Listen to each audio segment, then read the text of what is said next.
How's it going, y'all? Aiden Anderson here with another round of Candidate Candids. In this series, we talk to candidates running in the local elections to learn more about them, their platform, and what they hope to do in office if elected. We're focusing on the county level races this year, and in this video, we've got Latah County Commissioner candidate Jason Stooks. Let's get into it. I know I didn't put this on the list of questions for you, but you were recently featured in another newspaper article, yes, entirely unconnected to this campaign. So tell us a little bit about that. So I'm Latah County's Deputy Program Manager for the Community Emergency Response Team. We recently did our yearly disaster simulation training scenario. So part of that is I'm a licensed EMT, so we were doing a scenario with a windstorm came through, which interestingly enough, that Wednesday we had that huge dust storm. Yeah. So Lewiston Tribune came up and did photos and did an article on us. So it's part of my community service. It's a completely volunteer organization. I've been part of the CERT program since 2014 down in Newport Beach, California. As I was doing my education, I found the program and to get extra training because it's free and it's volunteer and they provide trainings to you for free. So it helped inspire me to seek my EMT and then start my business as well. Gotcha. So it sounds like the sort of thing, you've been involved in a while, since 2014. Correct. Had you moved out to Idaho at that point, or were you back in California still? So I had moved with my wife and daughter in August of 20. So right during COVID, we moved from California up here. Okay. But I'm still, active because it doesn't expire, your certification. So I'm still technically active with Newport Beach. But I'm also the deputy program manager here, with my program manager being Vicki Lawrence. So it's our way to help the community be prepared for disasters. That could be, natural, man-made. So it's just about that preparedness. That disaster simulation was, we were setting up a secondary triage location for a local emergency care center. And in doing so, we were the immediate responders. So as survivors, those are the individuals that showed up, we went through the process of triaging them. So I was heading that triage area, so I was managing it. But most typically with volunteer organizations, you don't always have enough staff. So I had to actually, get my hands dirty, so to speak, and, help with the triage and stuff, so. So just hearing about that, it sounds like you spend a decent amount of time, or at least have a passion for that particular line of work. Is it the sort of thing that plays into your campaign at all, as far as reasons for running or principles? Yes, it does, because it's about community service. And I'm really passionate about what I can do to help others succeed. There's nothing in this world you do that doesn't involve someone else. And your legacy, so to speak, is going to be how you impact those people around you and to help them be successful. You don't want to leave the world worse than you found it. It's like when you go camping, right? When you pack it in, you pack it out, and try to leave the campgrounds better than you found it. Same type of mentality is, what can I do to better serve the community and help it better to make it better or provide opportunities for other people to succeed. Yeah. So I think building off of that, obviously the role of county commissioner is a little bit difficult to describe based on what's written on paper. How would you describe the role as you understand it when it comes to running for the position? Well, there's a lot of aspects to it, right? Which makes it tough to explain. There's the budgeting process. So it's meeting with all the departments, overseeing the county, those, necessarily not overseeing them, but we're kind of responsible in the administration of those departments. So, county clerk, planning and zoning, even for the elections. So there's all these things that fall under the purview of the county commissioners. So it's, a lot of interacting with individuals and finding out what they need to run their departments, and help guide them in a way that's going to be beneficial for the county as a whole. The motto of CERT is doing the greatest amount of good for the most amount of people. When you have grant funding that you get, that grant funding typically is only going to benefit certain groups. And, grant funding's great, but if it's not benefiting the most people possible, is it really doing good for the county as a whole to be successful? Because a successful county, if we have the university, Alturas, SEL, those are the county and Moscow City being the main employers in the county. How do we make individuals successful without them working at those places? Which is really tough, right? Because I imagine part of it as well is, obviously you've got these major players that take up a lot of, whether it's the airspace or the airwaves or what have you. You also have a lot of, symbolically, if you will, significant locations where maybe they don't hire as many people as SCL does, for example, but they're so crucial because, that's the diner I go to every Friday morning with my grandfather or whatnot, and it becomes this, this symbol of community as well as, an employer, even if it's not, when you're looking at the numbers, the most statistically significant option out there. And so it comes down to, I guess from what you're saying, being able to pay attention to all of these different factors that Correct. Some of them are measurable and some of them are immeasurable, at least by the same standard. Yeah. Wingers has been there for 23 years, and after COVID, they didn't have the necessary support from the city to help them stay in business. So they eventually had to shut down. You're seeing businesses shut down in Pullman because of state legislations. Paying people higher wages means you have to charge more because that's how business works. And having and paying attention to that type of stuff is how do you support them. I know Pullman's having their downtown businesses are struggling right now because of the city involvement or lack thereof of helping them. Even the property managements aren't really helping them to succeed. I don't know how that happened here in Moscow for COVID, if property managers were like, oh yeah, well, nobody's making any money really, so do we cut down on the cost of rent, or do we defer that? Do we defer months of rent? So it's always something to where you have to do everything you can, communicating with everybody, saying, hey, how do we help everyone succeed? Yeah. And sometimes that's a difficult situation to navigate because especially in a situation like COVID where you've got extremely polarized understandings of how this situation is taking place and what ought to be done about it, therefore. And also just a number of different priorities. When everybody wants a piece of the pie and handing everyone a piece isn't sufficient to help all of them out of your problems, it's like, oh, well, what do? Do we only help a few people, or do we only help everybody a little bit? Is that truly helpful? Is that the sort of compromise that just makes everybody upset? There's a lot of minuscule little decisions like that are involved. Yeah, not everyone's going to be happy, but if America's founded on freedom, and government has a tendency to get in the way of that by making mandates that the citizens behave a certain way, and in doing that, you're actually restricting freedom. You have private businesses, give them hey, this is what our recommendations are, and let them sort it out because they know what their customer base is.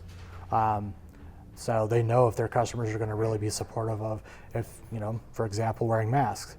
If they wanted to wear a mask coming into their store, let them, And I think that was the biggest hang-up about it, was the fact that the government and individuals were telling people how to do things. When, regardless of left or right of the aisle, we all want to sort of kind of do our own thing. It's just how we accomplish that.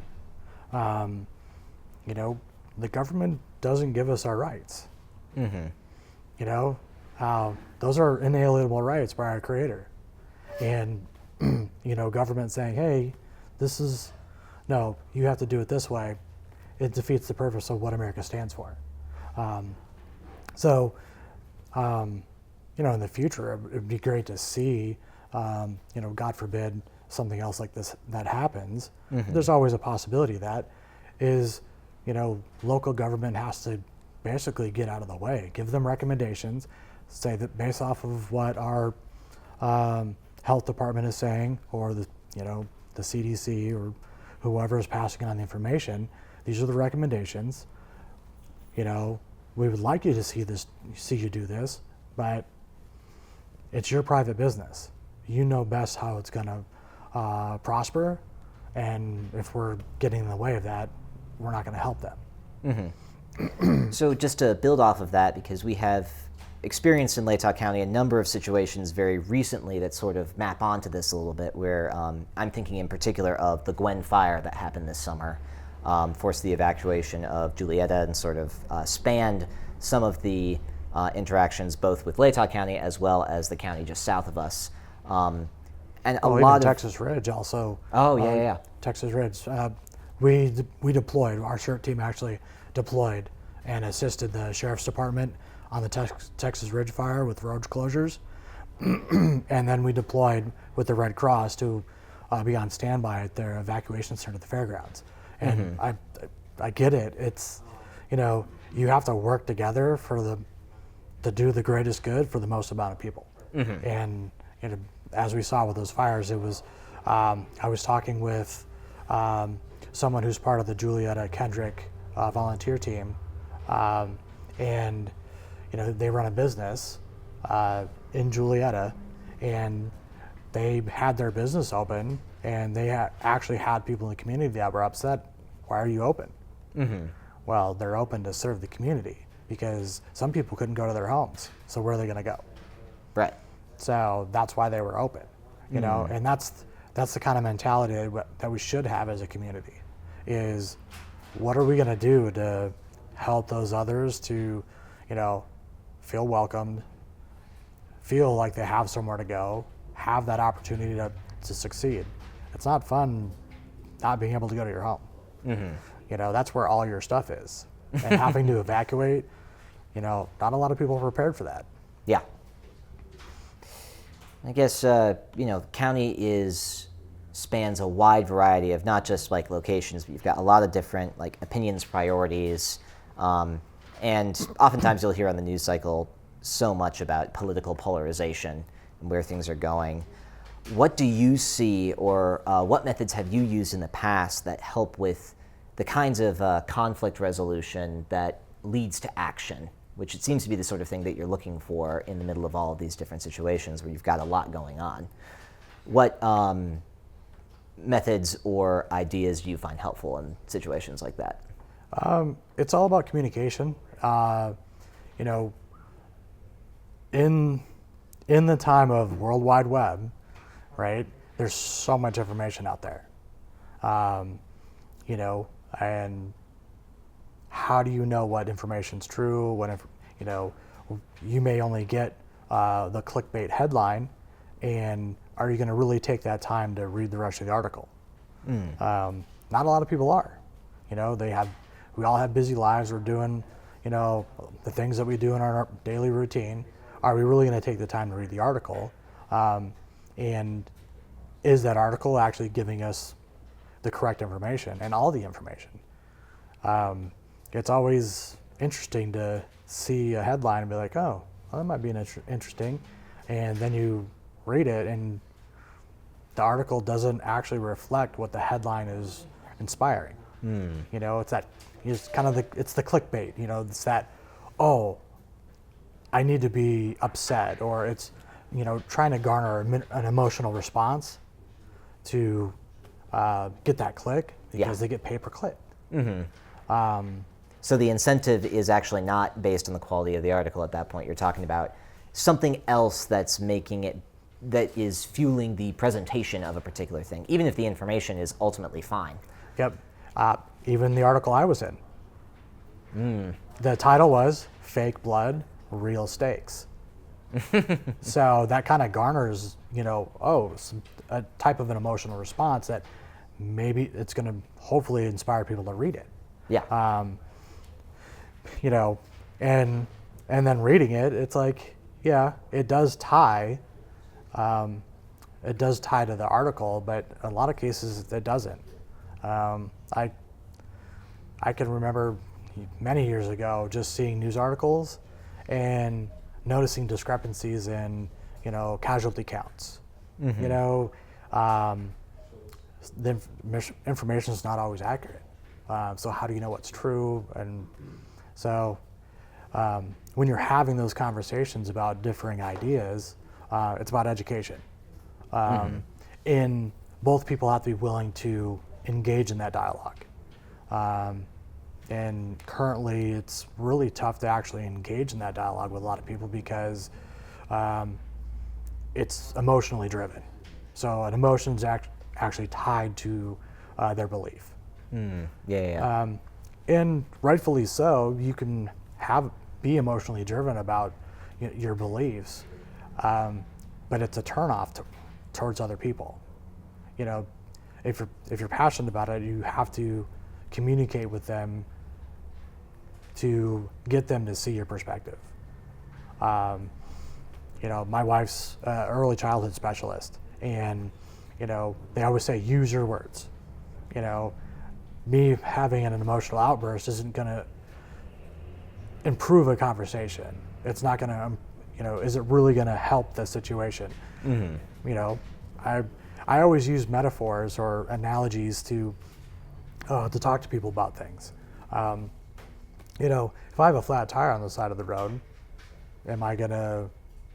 It could be frustrating because I have places I want to go, but is that going to help me get my tire changed?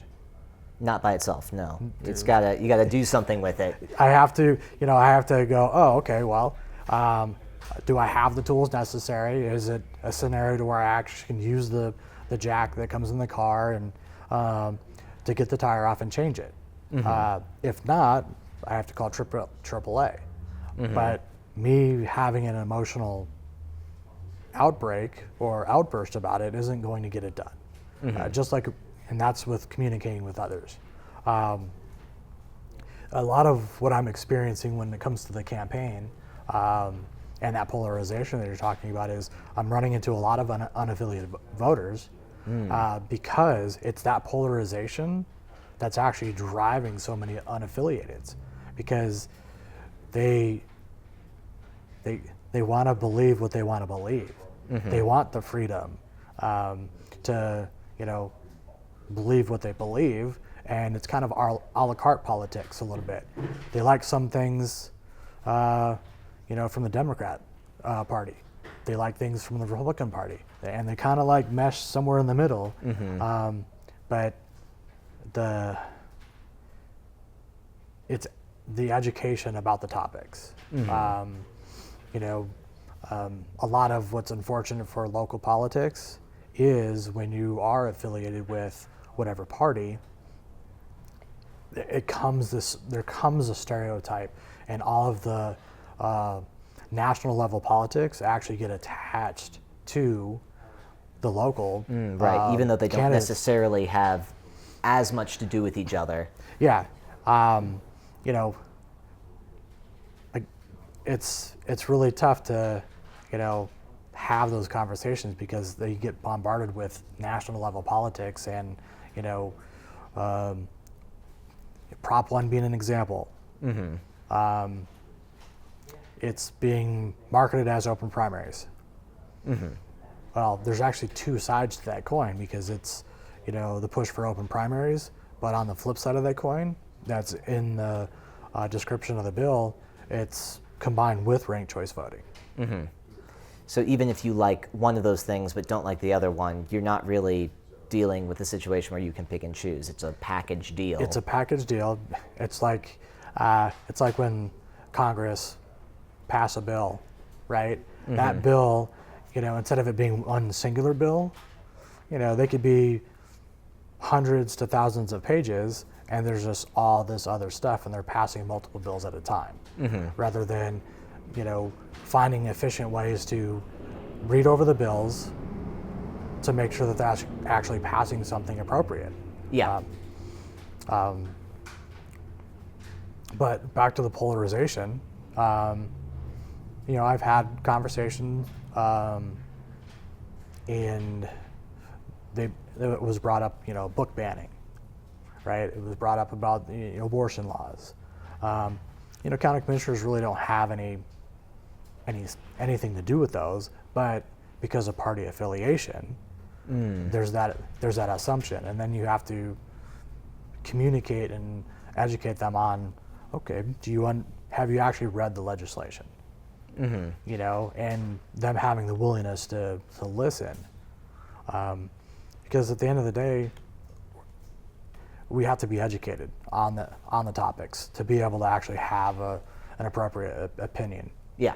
To have that foundation for your argument. So just being willing to discuss. Being willing to. You have to be willing to admit when you're wrong, and you have to be willing to have that conversation and be able to check your emotions.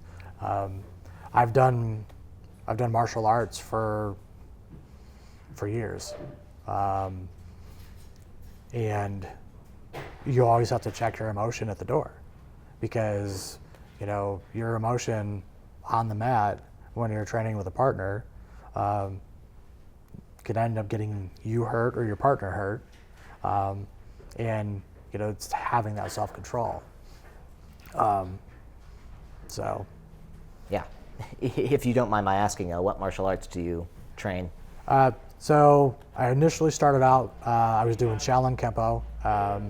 United Studios, was a kind of like this nationwide chain. When I worked as a cashier and a stocker at a grocery store, there was a dojo right next to my work. Oh, nice. So my hour lunches, I would literally go for half an hour, train, come back, and then eat lunch, and then go back to work.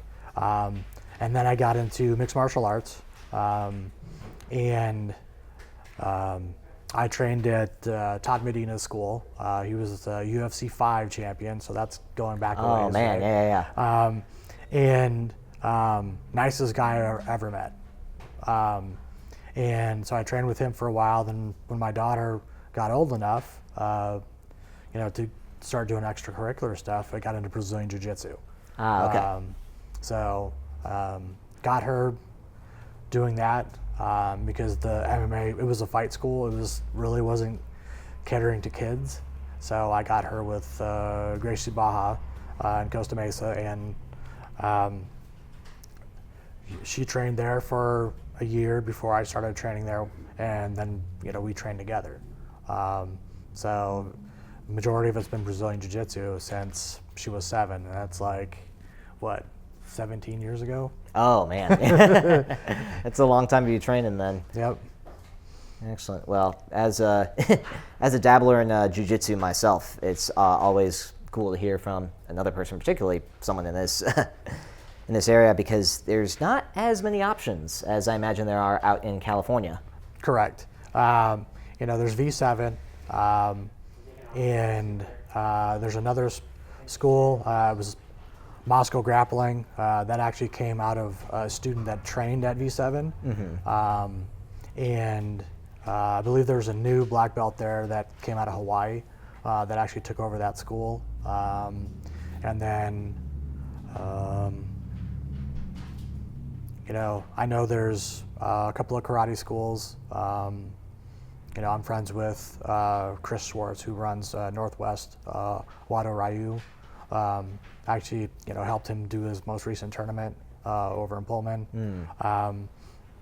Martial arts has always been, I always liked it because of, the discipline, and it just, it really does build people's character to have them be better.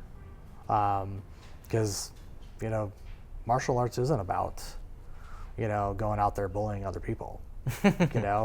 It's about that's protection, protecting others, and it's that service towards others, I've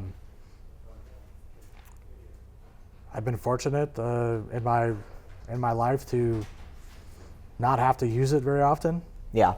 But any time that I have, it was for the protection of others. It was serving others. Well, now you got me curious because I'm sure there's some stories connected to this. So I've got quite a wide range of experience in work in my lifetime. So I've done everything from, I worked as a cashier. I've done manual labor, and I've done accounts payable work. I've done project accounting. I've done heating and air conditioning. I've ran a business. I've been a small business owner for, 20 plus years. My business originally was just a mobile DJ service. It's kind of like something that I enjoyed, and it wasn't. I don't think it's very hard, because, but I was doing weddings, corporate events, stuff like that. I've done AV grip work. I'm a licensed pyrotechnician.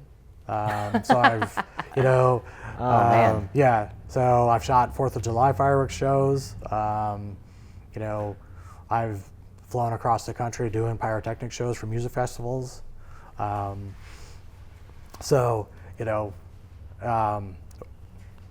the story, I was actually working on a show with a friend, for a friend. My wife came to assist, and my friend had somebody working on the crew that, maybe he was trying to help him out, but they probably shouldn't have been working on the crew, because technically we're working with Class 1 explosives.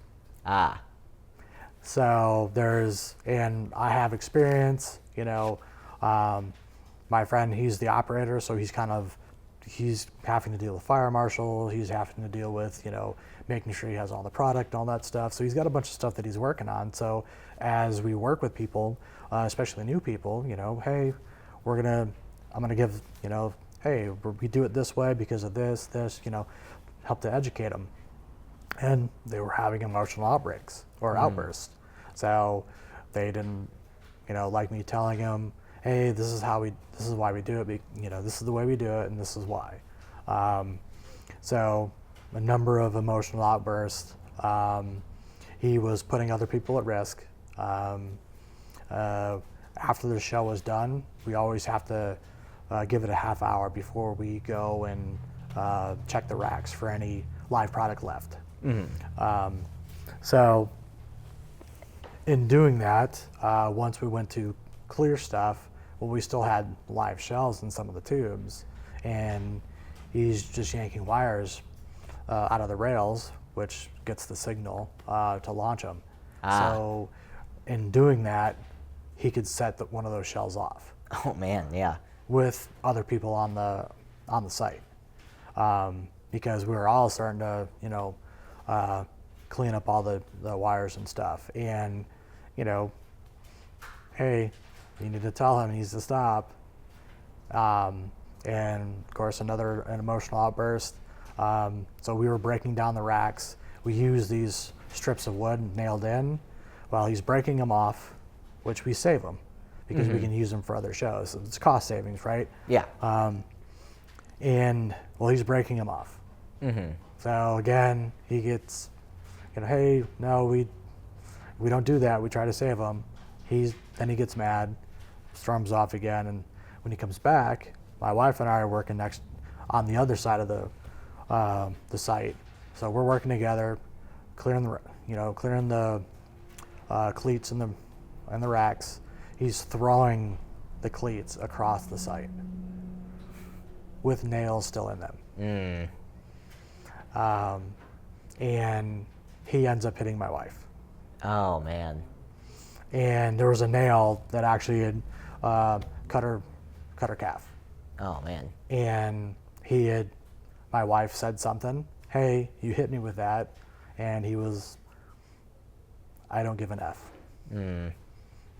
And I went over there and I restrained him. I detained him because he was being a danger to others on the site, and he needed to stop.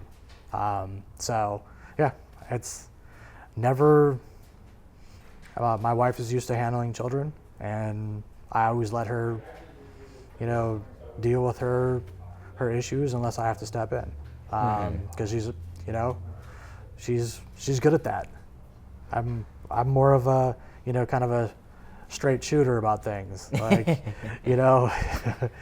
it's like you see a stop sign, you're supposed to stop at the stop sign. You don't just like, oh yeah, I'm just gonna California stop or go through the stop sign, right? You're supposed to kind of like follow the rules a little bit. That's how we keep, others safe. But yeah, I've also worked as a security professional. Ah, okay. Well, So, that makes sense. Yeah. So that's anything from, working uniformed security, like at Best Buy for loss prevention, to, working on high threat details where our principal have active death threats. Yeah. So yeah, it's been, a lot of that passion comes with, that organization. I'm very strategic and analytical about things. I'm a relator because I need to be able to relate to people, especially if I'm working pretty much anything, because if I have something that I need to get or get done, well, how do I relate to them? It's all about communication. It's all about relationships in everything we do. Again, serving others. Yeah, and it's easier when you can find like that actual common ground that allows you to take, we at least have this, so we can take that and go and do something else with it, even if it doesn't immediately. Yeah, that makes sense. Well, I guess on that note, I want to pivot a little bit more to both the campaign as well as like the office side of things. First of all, just how's it been going? How's the campaign so far? It's going all right. This is the, my second run for an elected office. I had, was it 22? I think it was 22 that I did my city council run. 22? I think that might have been 21, but either way, you ran for city council back at the last. Yep. And it was, getting kind of like dipping my foot into the political realm. I'm not a very political person, and politics is very weird to me because you're trying to inspire people to choose you. So it's interesting because you should be picking people that are best qualified for the position. And that's why politics is just weird to me, because you're not necessarily picking the best person. You're picking the person that has been the most charismatic and has essentially told you the things that you wanted to hear to inspire your vote of confidence. Yeah, best quality, but by what standard to what people on that front? Yep. As a business owner, my success has been because of my communication and relationship with others. And, just like with any, office, it should be, is that individual qualified? and what kind of a relationships do they have to help them be successful. So campaigns, going good. I'm getting mailers out, getting signs up. I'm a lot more involved this time around. I was traveling a lot for work during my city council run. And I mean, also I was a new resident to the area, So you're still learning the landscape at that point. You're figuring out who your neighbors are, what it looks like to be involved. But you still ran, which I think a lot of people would say is commendable, even if you were a newcomer and didn't know as much. I guess it doesn't necessarily have anything to do with this campaign, but in that campaign, what was motivation such that you ran even though you were new to town? Well, I had some supporters that, thought, hey, we think you'd be good for this, and you should run for it. I'm like, all right. I don't, like most people, right? We don't always see the same things that other people see in us sometimes. Yeah. And so they saw something in me and said, hey, you know what? You should run for this position. And so I did. The path isn't always clear to us. Because we have a bunch of other things going on in our life that, is this path, really for me? It kind of relates to like jiu-jitsu, right? Mm-hmm. When you're on the mat and you're training with somebody, right? Well, it's a chess match, right? You may be really good at arm bars or, triangles or cross chokes. So you're always trying to work to get to that position to be successful, right? Mm-hmm. But there's so many other things going on. They know the defenses to, arm bars and triangles and the cross chokes, but they know those submissions too. Mm-hmm. So it's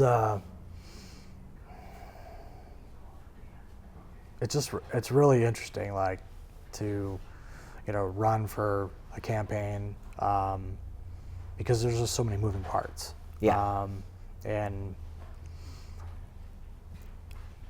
God willing, this time around I'll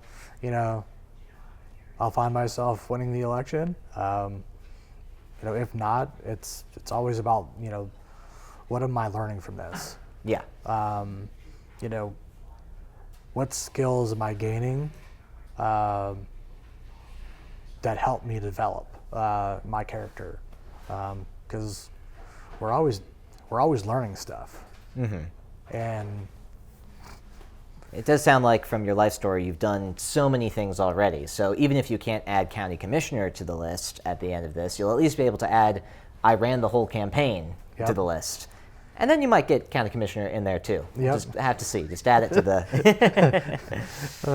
Well, one thing I want to ask on that front, and this would of course have to do with if you are in fact elected, is what is your assessment of Latah County now that you've been here and around it for a little bit? And is there anything that you're looking at as a particular issue in your mind as far as this is something I would like to change, or this is something that I would like to focus on as a priority?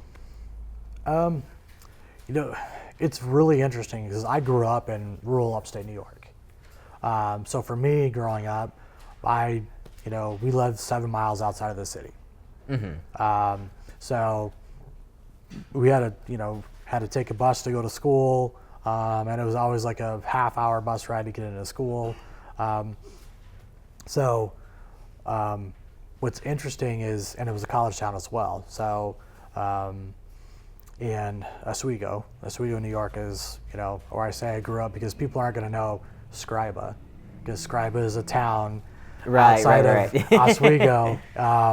So it's similar to here, it's rural, a lot of rural communities out here. And it's interesting seeing how you have, sort of the modern, progressive kind of driven city that actually is, growing, and then it's kind of helping the county grow, but how to do it effectively. Mm-hmm. That's something one of the reasons why I moved up here is, I did want to move back east, but it was way more expensive to try to move cross country, to move my family. So my wife, my daughter, and I, and it would just have been more expensive. So what would be somewhere that's going to be close to where I grew up? The winters off of Lake Ontario were pretty. Yeah. I didn't mind them. As a kid, I didn't mind them. Having a week off from school because of 8 feet of snow that you get. I didn't have a problem with that. But as you get older, you're like, that means I have to like do more stuff, and then I'd much rather have enjoyable winters, where I get the snow. Like, I really just want snow, like Thanksgiving to Christmas. That's it. I think there are a lot of people in your camp ultimately. Yeah. They kind of look at January and think, yeah, the magic's over. Yeah. I can be done now. We can start to go back to longer days. I want the white. I want the white Christmas. Because that's it's Americana kind of, right? It's the white Christmas. So I'm really like that. As a kid, I've gone trick or treating with snow on the ground. Yeah. So I don't mind it. But that's how we ended up here. And it's just, it's how the county is going to manage growth and maintain the rural feel, which is it would be kind of tough to do. Yeah. Agricultural, is kind of the heart of Latah County. You have all agricultural land around, and that's where a lot of the, property concerns come into play, because you have people that have these properties that maybe their kids don't want to be doing the farming anymore, so now they want to sell the property, but you have developers that are trying to build developments here. But that's kind of restricted. Yeah. Which I kind of support it, because housing is a problem. I experienced it when we moved here. There was nothing available for us. It was it was a blessing. We didn't have a date set. The moment I set a date, when we were going to move, there was a rental available. Wow. And it was the only rental available. So, we were shown a path, and, God showed us the path, and we took it. So, how does the county grow? How does it do it efficiently? I know there have been issues about the aquifer. Well, as you grow, more people coming into the area, you have more water use. For emergency preparedness, we talk about individuals having a gallon per day of water. That's an emergency. Yeah. And that's just for, per day, you're supposed to drink half your body weight in ounces per day, but then the rest of that is going to be for any kind of sanitary needs. So that's a gallon per day, and then as you increase the population, that's gallons upon gallons upon gallons, and it's going to have an effect on the aquifer. Not to mention during the construction. Oh yeah. Most people don't take that into account. I've been fortunate when we built our house that I grew up in. We built it from a plot of land, so foundation to the finished nails. So I've had my hand with making concrete, doing siding, doing roof, shingles, you name it. I've had a hand in it, and a lot of people don't understand when you have those developments how much water gets used in making the concrete. Creating a new lawn, right? You have to go through a process of watering it and stuff and then maintaining it. And then, all the people that live in there. We have those new apartment units over there off of Mountain View and Palouse River that are being built in, which they're desperately needed. Because a lot of college kids end up in the single family homes because they're sharing it with, other college students. But all those units there, I think there are 12 units per building. So you figure per day, if there's just one individual in each apartment, that's 12 gallons of water. Yeah. So you start to multiply it out. Now they have a roommate with them if they're and that's just based off if they're just single bedroom units. But it's understanding that stuff, and a lot of my experience can help me in helping the county. In the county commissioner's seat is, I've had my hands on all of this stuff. I've done accounting work. I've done project accounting. I've had to work with dealing with legal issues as far as accounting goes. I was handling the expenses for 120 offices across the nation. And that was when I was working at the corporate office of a staffing company. And that was for all of our offices that were in various cities where they would hire out employees. So it was a staffing company. So, that plays into trying to find efficient ways to cut the budget, efficient ways to run the county, and trying to efficiently grow the community. So would you say those three things at the end sort of describe your platform as far as issues that you're interested in? Yes. Because I'm a strategic individual and analytical, I'm always, the quickest way between 2 points is a straight line.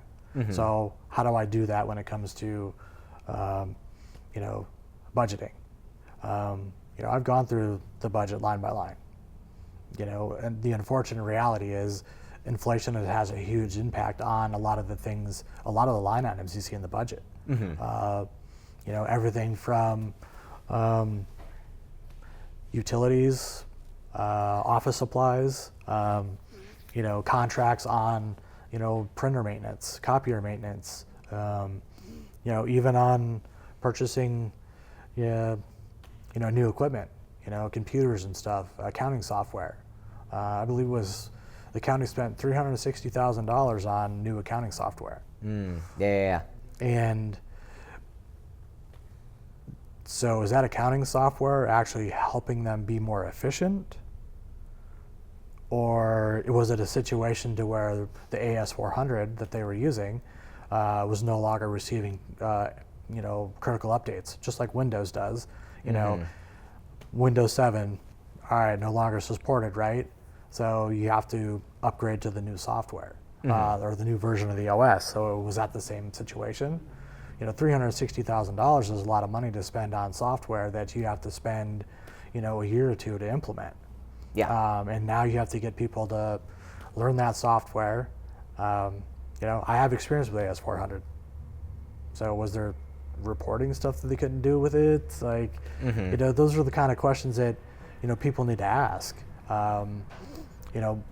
My most recent, formal job was working as a tech support customer service for a company that provided music and music video content along with digital signage. And so I was working on the back end with software and also working with Windows. So I had to understand a little bit of software development to be able to help my clients be successful with our product. So having that education allows me to sit there and have conversations with those departments that are saying, oh, we need to get this new software. Well, why do you need to get that new software? Is it doing something amazing that is going to cost less money over time and make us more efficient? Or is it just going to make it easier for us to do our work that we are doing normally anyways? Yeah. Like, I'm not a big fan of that. Why spend money on something? It's like buying a tool that you don't need. Why spend the money on that? Because $360,000, it's a one-time purchase, but imagine what that could actually get the county. It could help our local emergency providers, like Julietta Kendrick, Volunteer Fire, overhearing that the chief there is spending their own money to buy a water tending truck. So why are they as a community spending their own money when the county should be helping provide for that? It's kind of another driving factor of my campaign run is, I'm a licensed EMT. I understand that you're dealing with people on their worst days of their lives, and you carry that. Every response that I've ever been on, I carry that with me every day. And it is noble to volunteer to do that. But there's a point to where you go, how am I being taken care of to carry that burden through my life? Yeah. And while we have a robust volunteer with Moscow Fire and EMS, most people aren't going to stick around, and we're actually seeing that as an issue with Moscow Fire. Yeah. They have their EMTs and their paramedics that go through their training, stay on for a little while. A lot of they're transient because they're going to the university. So once they get their degree, their bachelor's, well, now they're going on elsewhere to where they're going to get paid. So how do we keep them? Yeah. Moscow just put out a listing to hire 3 paramedics. That's $60,000 a year. That's great. It's much needed. Paramedics really do handle the higher end of the calls. They can do IVs, they can push meds. EMTs can't do that stuff. So, it's a benefit, especially when you have an aging community to where you may need those interventions, especially with any kind of heart conditions and stuff. So, that's kind of a driving factor in my campaign too, is like, how as a county do we budget to help them? The county didn't seek to rehire another grant writer.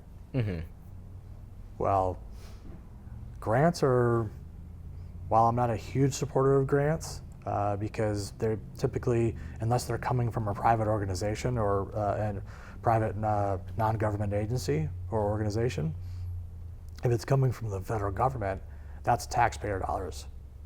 So, and I would imagine that there's a formula that would say, hey, there's 40,000 people in Latah County based on what their tax dollars they pay into the federal government.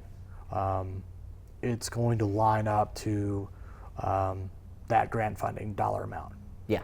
Because somebody living in Florida shouldn't be footing the bill for the things that we're doing here in Latah County. And that's kind of how I feel about it. Yeah. But the sheriff's department grants are really helpful for them to get them new equipment, to get them training. I'm starting a nonprofit specifically for that. Oh, man. Yeah. You've got so much going on, I just have to say. Well, again, it boils down to how I can serve others to help them be successful. I see it from the standpoint of, most people aren't prepared for emergencies. And I've trained military, I've trained law enforcement, I've trained schools, I've trained early child care providers, and it all boils down to money. Yeah. And how they have that funding to be able to get the training and get the equipment they need. So that's the goal for the nonprofit, is to be able to seek grant funding, even to work with local companies, and say, hey, this is what we're doing. Would you be willing to donate money to help us get the additional supplies like tourniquets, individual first aid kits, stop the bleed kits for the schools, get them, sometimes they may not have the money to pay for, 10 people to get CPR first aid training. So, okay, well, how do we do that? We can do that through donations and grant funding. So that's the whole point of the nonprofit is, even if I don't become county commissioner, I can still help the county. Yeah. And the citizens that reside within it. So I don't know why the county didn't choose to hire another grant writer. It's an important role. I'm in a unique position because I'm affiliated with the county through the disaster services, because our CERT program is sponsored by the Office of the Disaster Services. So I'm kind of, our funding comes from from grants. So I'm kind of in that unique role where I'm dealing with this, on a yearly basis. Yeah. I have to donate my time, as a volunteer to get training, get training out to the community for events like natural gas outage. Yeah. Was the county really prepared for that?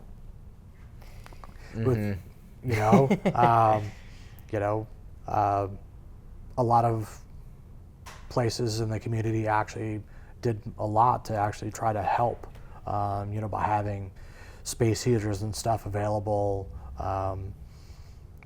So it's, having that kind of attitude is really important. Yeah. So.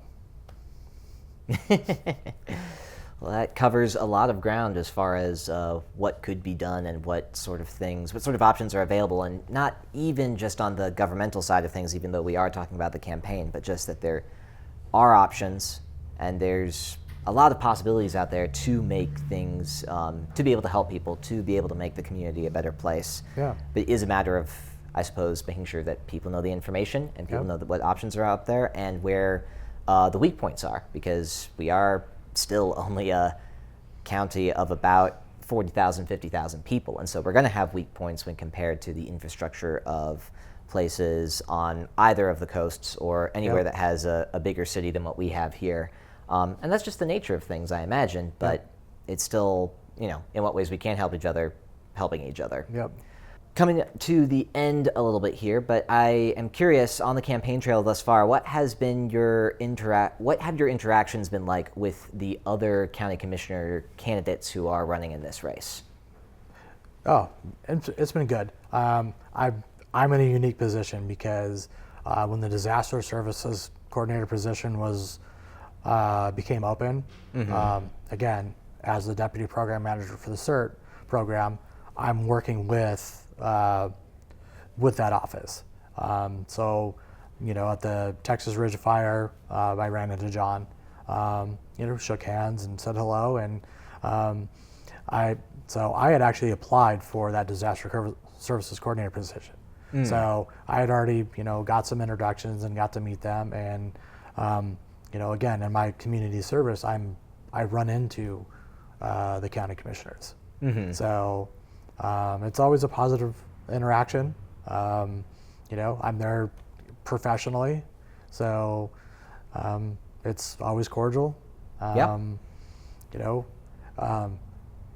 It's not like they're really doing a bad job. And that's the, the tough thing is, when you're essentially going for someone's job, it's not out of malice. That's the thing is, which is interesting, is that whole role is, I have certain experiences that can help me to hopefully help the county succeed more. It's not that John is doing a bad job, as far as I can tell. The budget has gone up another $4 million, and a lot of it they have no control over, because inflation is a huge, cause of that cost going up. With Sunshine, our trash disposal, going up from 1.5 to 1.6 million. Yeah, that's a large chunk of change, but